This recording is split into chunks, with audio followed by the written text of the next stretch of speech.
Okay, so this is the last video in the series of 3 about how to do your ARG evaluation. Seen this before, right? So we've done acceptability, we've done relevance, now we do G. The image here, the key idea for G is that really what I picked this particular image for, which is that balance, right? We're talking about how to support that conclusion, and this is the stage, the last one, where we're really kind of explicitly looking at the entire argument, the reasons for and the reasons against, and we're weighing them, and we are checking to see that we have safely or barely or overwhelmingly enough reason to believe the conclusion rather than not believe it. That's all that G is in general, right? So in terms of the visuals of rationale online, we know that we look at A at the base of the map, right? At all the starting points, the lowest down boxes, that's where you start with A because you don't have any reasons below them, which means that you think that those boxes don't need any reasons below them, any additional reason to believe them, any additional support. So you're just pointing out where those come from and why those are acceptable starting points, that nobody else who's going to listen to your argument needs additional support to believe those things. Then we did R, which is to take a look at, as you work your way up that map, as you work your way up that argument tree, that every step up is a relevant one, such that there you have support that moves up the tree and it doesn't miss out or go on a tangent. And the third component here is to take a more holistic view of the entire map and take a look at those branches that the map has. And if you have, like in my example here, we've got one green branch, right, and we've got one red branch. So the green branch is primarily support, though it has its own objection in it. The red branch is an objection, a con consideration, which also, because of just the way I set this up and just to get variety in the map, has a rebuttal, an objection to an objection in it, right? You have to take a look at all that, take a look at it collectively and think, hey, when I look at the whole map and I take into account all of the green support branches in it and their relative strengths or weights, and then I subtract away all of the objections, strengths or weights, am I left with something that net supports my conclusion, and does it support it enough to really validate belief in that conclusion, or does it fall short? Do I not have quite enough support or evidence to make it reasonable to believe that conclusion? That's the key question for G. And so it does involve considerations of A and R. If you had, for example, pretty negatively evaluated R throughout your green branches, so that they were only, so that the reasons that you had were only connected to one another and all the way up to the conclusion relatively weakly, but any objections that you had might have been strong objections, that is strongly relevant, then that's going to impact your assessment of G. Similarly, if your acceptabilities, if the starting points of your argument for your green supporting branches are all weak or not very trustworthy, that's going to negatively impact your evaluation of G, right? So it involves both of those things, but it's not simply just adding them up, right? And it's not just an evaluation of A and R taken together, right? It's all about enoughness, which is a kind of an awkward way to put it, which is why we talk about grounds or sufficiency. And the key thing here, just like with the other two, right, is that what we need to be able to do is not just develop some internal sense that, yeah, there's enough. We have to be able to articulate that evaluation. We have to be able to explain why we think that there is enough. That we got to point to details, because if we can't do that to ourselves, so reflect on the argument as a whole and really articulate to ourselves why we think it's overall convincing, why the net weight is sufficient to back up that conclusion and support it such that it's reasonable to believe it, then you're not going to be able to articulate it, explain why the argument as a whole is persuasive to somebody else.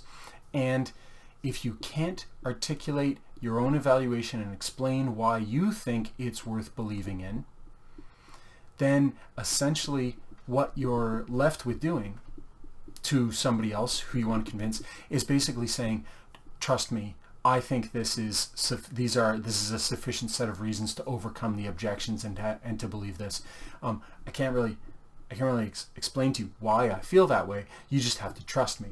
And sometimes trust me as an appeal to somebody else is fine, but probably not often, right? Because trust me relies on that other person having maybe a pre-existing personal relationship with you, or you having particular authority that you can borrow from, right? Being more experienced from the person you're talking to, being recognized as more of an expert than the person that you're talking to, and you're all young people.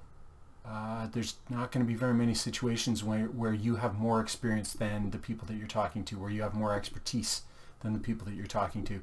So if you're talking to people who have more experience or expertise or authority, they're going to need to know exactly why you think so, because they're not just going to take your word for it. That's what makes articulating your evaluation so important, especially for G, but also for A and R. All right. Now, what we want to do here is come at our argument when we're evaluating enoughness with a variety of skepticism. We don't want to be extreme skeptics, right? We don't want to be philosophical skeptics, asking, well, what can anyone know, right? That's too strong, right?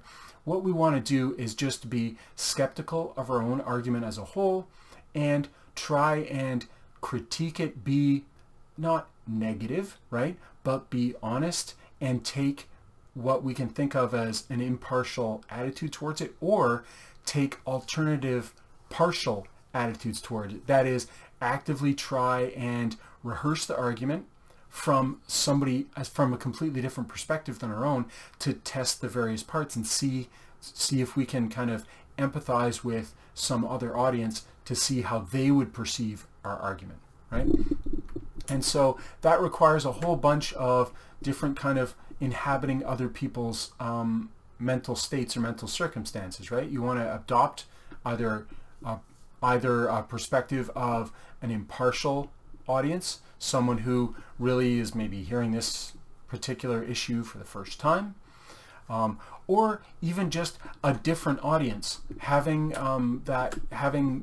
to kind of play the role of somebody else, seeing your argument and trying to anticipate the kinds of things that they would say, can be really helpful in giving you an objective perspective on the quality and enoughness of your argument. Anticipating what specifically what doubters, whether they're sincere doubters, whether they are trolls or have some agenda that really kind of, in some of the context, they might agree with the argument, but they have some kind of incentive or motivation to really object to it. What kinds of things would they say? What can you do? Does your argument neutralize the kinds of concerns, whether their concerns are sincere or not so much? Does your argument already anticipate those and incorporate those into its reasons and support, right? Worrying about where you might actually be wrong. Of course, you've already looked at the A, right? So you are pretty confident that you have acceptable starting points, and with R, you're pretty sure that every step of the way that the kinds of things that you are saying are going to be acceptable, but you could be wrong, right? You could learn something new tomorrow. The next person that you share this argument with could have a unique point of view and point out something in it just isn't so, that you have some kind of misconception, misunderstanding of the facts, right? And of course, you can't predict exactly what that kind of mistake might be that you're making, because you're not aware of it. But what you can do is you can anticipate the impact of those kind of mistakes you can anticipate, you can just pretend, hey, well, I mean, I don't think I'm wrong about this particular claim here or this particular branch here, but what if I was? What if somebody comes up with some shocking new scientific study or some new perspective that really just ruins this part of my argument? So I kind of am now caught having to throw that away. What would I do in such a situation? Can I argue that I still have enough backup and support in my argument that I could take that kind of criticism, that I could take that loss from my argument? Or would that actually, if that happened and I was convinced that, you know, some branch in my argument or some particular claim needs to get thrown away and I can't use it, would that actually, if that actually happened, would I now switch sides? Would I now start disbelieving that conclusion and maybe believing its opposite or its negation? You think about those things, because there's no reason why you can't, and that's going to make you less kind of caught flat-footed in the moment. If on those rare occasions when you're wrong, you find out you're wrong in the middle of a kind of a discussion about your argument, or you're trying to advocate for a particular position, and then somebody kind of pipes up and trashes this part of your argument. Pre-thinking, anticipating those negative outcomes will help you react kind of more smoothly, and also help you figure out, hey, what are the really key important parts of my argument that I can't do without, that if I had to do without them, I might just kind of like walk away from this conclusion, right? Also, doing a little bit of extra reflection when we did the A evaluation on each particular premise, we were asking this kind of question right here of those starting claims. But in G, we can ask kind of a very similar question about branches as a whole, maybe, right? So it might be that you start with acceptable premises for a particular audience, and so you could pass A, but with G, you take a look at the kind of the variety of sources that you have, or you take a look at the kinds of claims that you're making, and you might be thinking, wait, well, I mean, while individually they might not have a problem, or I could convince them to accept this starting premise and that starting reason and so on and so forth. Looking at my argument as a whole, I might be kind of really straining that with them because I keep on going back to this source. And so taken as a whole, my argument is really reliant on this particular source, and I might be able to convince them kind of to take one claim from that source on credit, but when they see that like 90% of my starting points come from that source, they might not believe me anymore. That's the kind of thing that you need to worry about, right?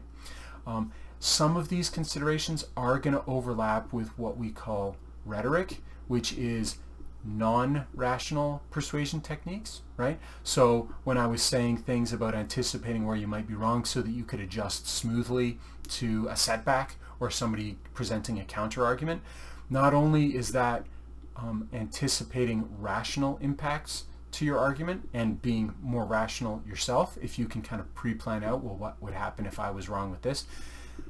That kind of preparation, that kind of forethought and anticipation also comes across really, really well in terms of rhetorical power of your presentation of your argument.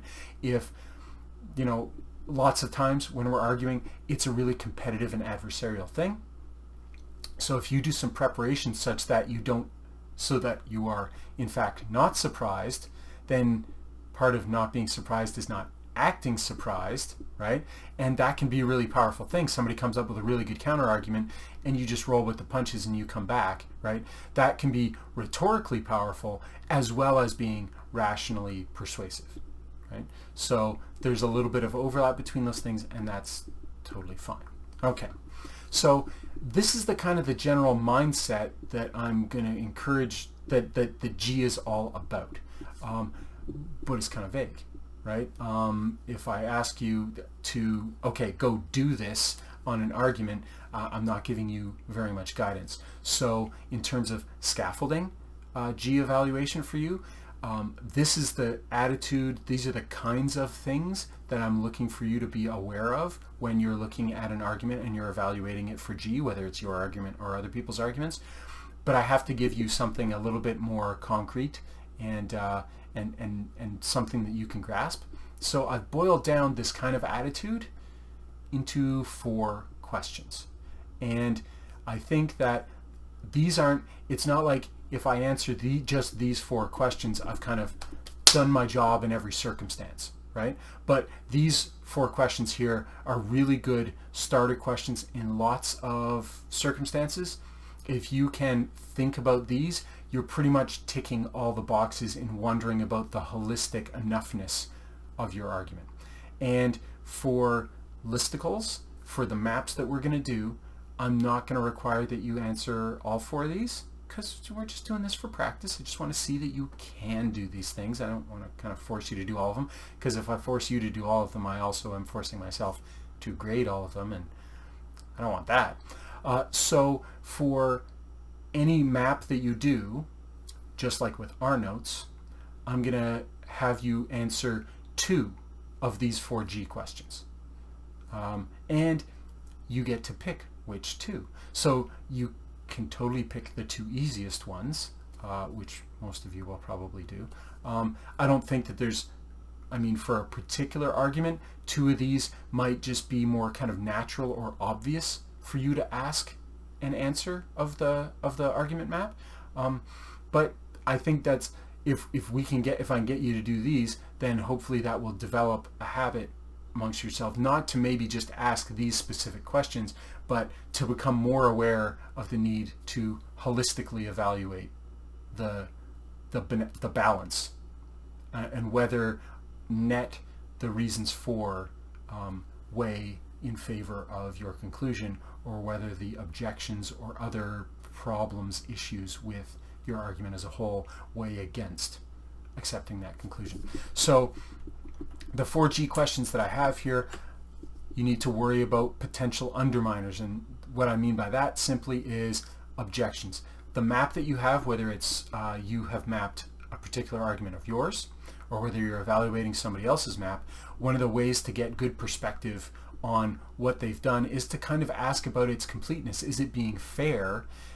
Has it neglected some objections that other people, when they hear this argument, are probably going to think of? And if they're going to think of those, then that's an issue with the map, with the argument as it is. And if you're going to give feedback to the person who crafted the argument, it might go along the lines of, you need to think about this particular objection here and ask yourself, is that a killer objection? Is it just an awkward objection? Can I respond to it effectively? Those kind of things. So when we're talking about the listicle in particular, those are all green boxes, right? None of the listicles that I've assigned to you, and in general, no listicle that you'll find out on the web, have any objections to them. They're all pretty one-sided. Usually they can get away with that because the thing that they're arguing for usually isn't all that controversial, because these aren't, they're not really legit arguments about subjects of controversy. They're clickbait, they're entertainment, right? That's why I picked them to practice on. So they're kind of awkwardly bad when it comes to G, because they're so one-sided. But this is one way to kind of reveal that one-sidedness and to really point it out to the author of the argument, is to say, you know what, if I was going to be skeptical about this argument, here's the first objection that pops into my mind, and if you can make the case that it really is significant and damaging, then you're making the case that this person kind of maybe has to go back to the drawing board and think about that objection, and think about whether or not they can effectively respond to it, defuse it, resolve it. Okay?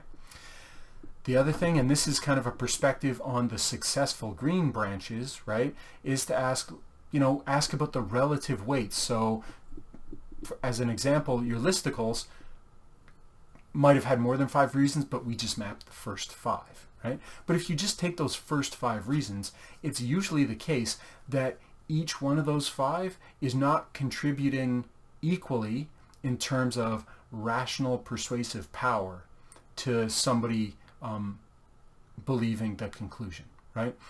Usually there's some of them contribute more. They're more weighty reasons than other ones, right? And so this question is just asking you, hey, can you see any really particular key reasons that if they weren't there would really cripple this argument? They're essential. Or can you see some that might be nice to haves but aren't must have reasons like essential reasons are? Like if you ask yourself, if I shaved off this reason, if I dropped this reason, or these two, right, would that really affect my argument? Maybe yes, in which case that reason might count as an essential reason, or maybe no, they would be dispensable.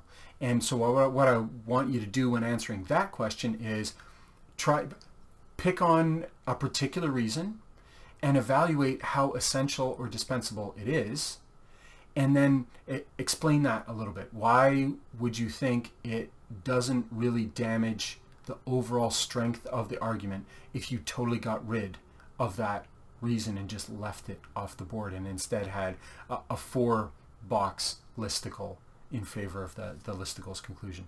Or make the case why dropping that one reason really deep sixes ruins the whole project, right? Such that the other 4 that are left over really can't compensate for the loss of that one, right?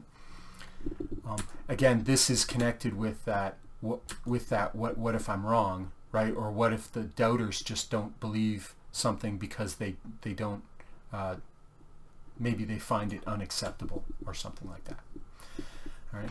The third one is related to the first one, right? So in the first one, you're talking about objections. In the third question, I'm asking about skeptical groups who would tend to present objections.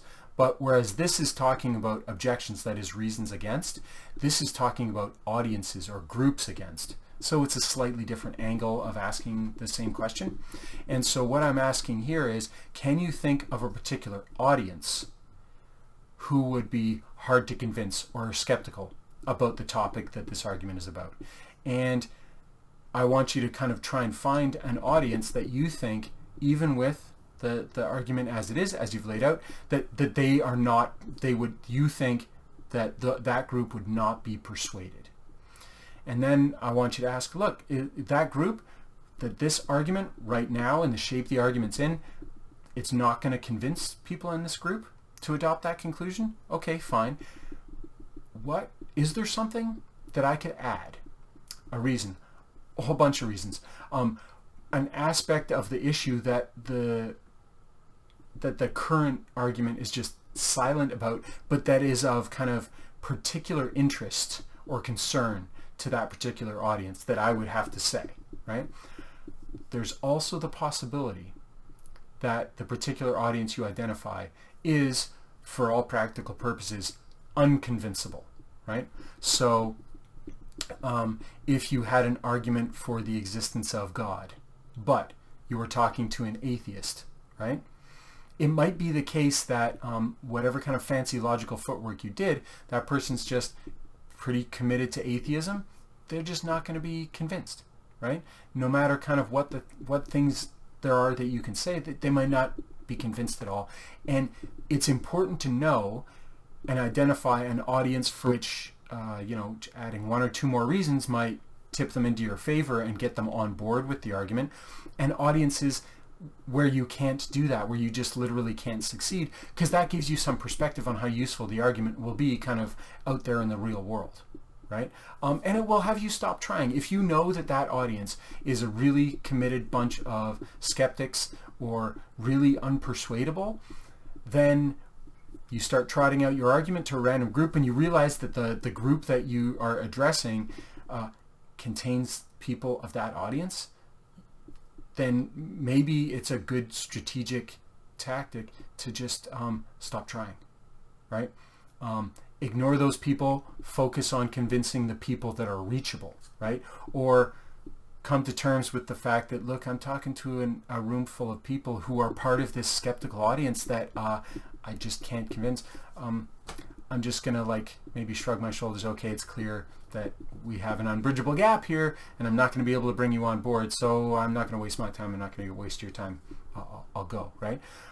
Sometimes the fight is unwinnable, and it's good to know when that happens so that you can walk away, right? And spend your time on something maybe more productive. If you're not interested in, you know, fighting the good fight and putting in a good show, even if you know you're going to lose, right? The last question might be a trickier one, but it's also kind of, I've got these kind of maybe paired up a little bit. It's another aspect of this same kind of deal going on here.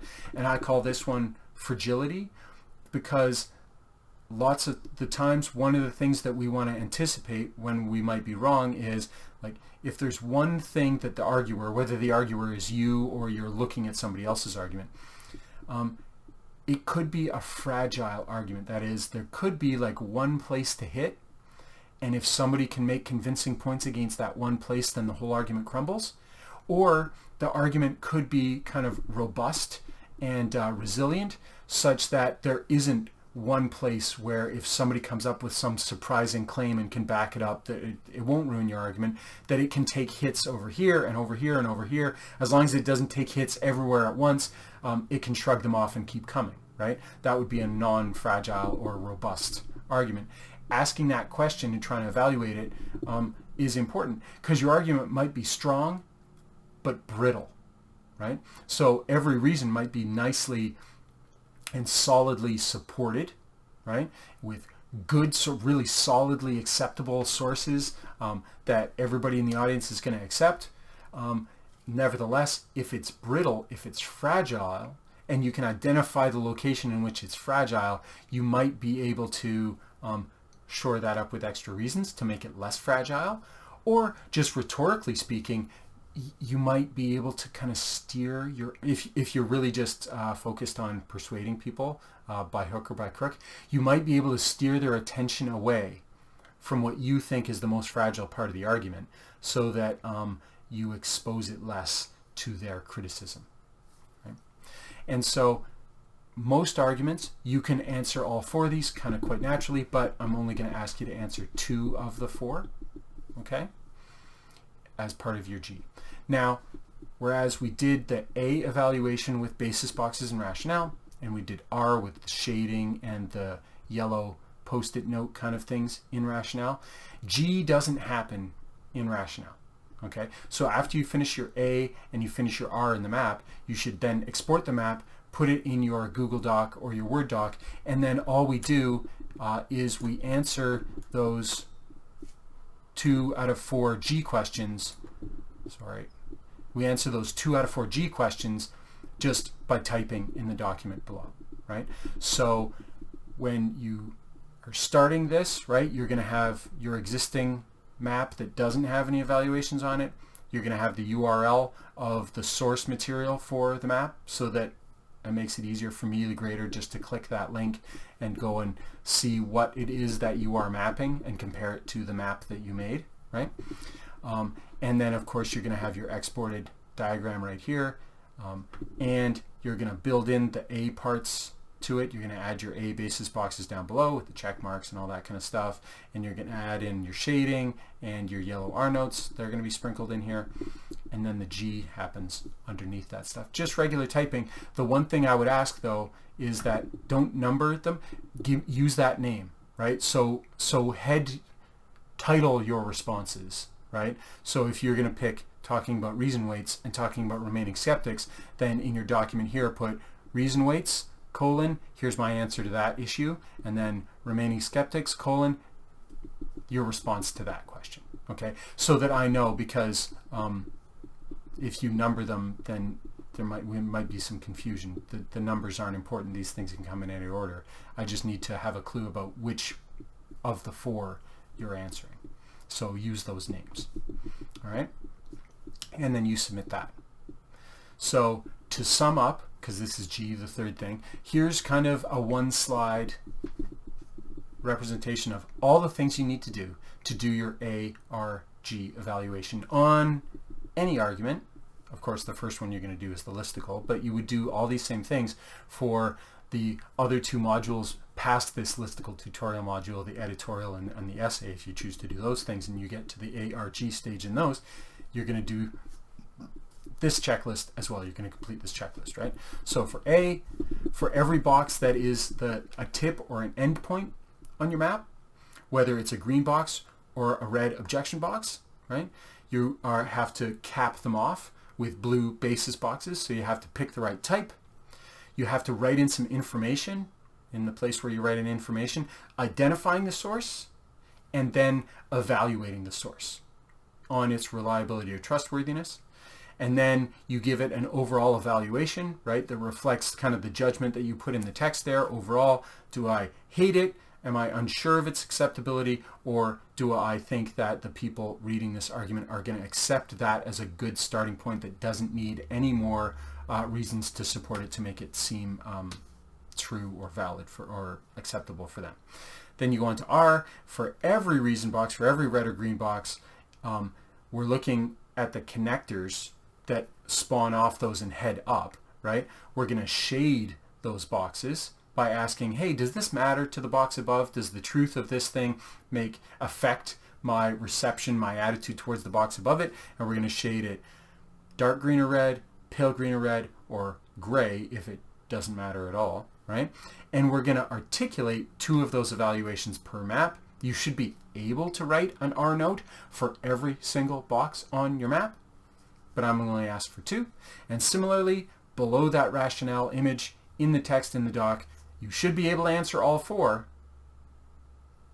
but only answer 2. All right, and that's it.